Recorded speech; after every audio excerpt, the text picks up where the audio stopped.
बंदे को रिस्क ऐसे तलाश करता है जैसे बंदे को मौत का फरिश्ता तलाश करता है।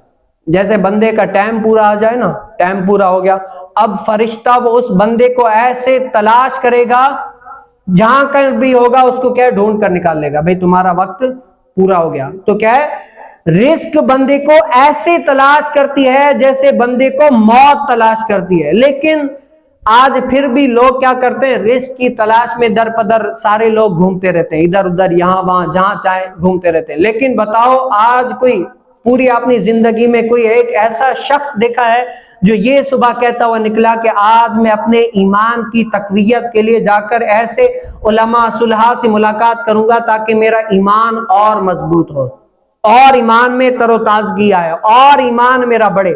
आपने शायद ही कोई ऐसा देखा हो, मुझे तो अभी तक नहीं लगा, शायद ही ऐसा कोई बंदा देखा हो या मिला हो आपसे जिन्होंने अपने ईमान की तरोताजगी के लिए, ईमान को मजबूत करने के लिए सुबह घर से निकला हुआ हो। हर कोई शख्स किसके लिए निकलता है? दीन, अपने रिस्क के लिए। हालांकि रिस्क का जिम्मा अल्लाह ताला ने लिया हुआ है कि रिस्क बंदे को मिल ही जाएगा। तो क्या, ईमान बचाना बहुत बड़ी जरूरत है। और आज हम अगर ईमान बचाने में कामयाब हो गए ना, तो हमारी दुनिया और आखिरत कामयाब हो जाएगी।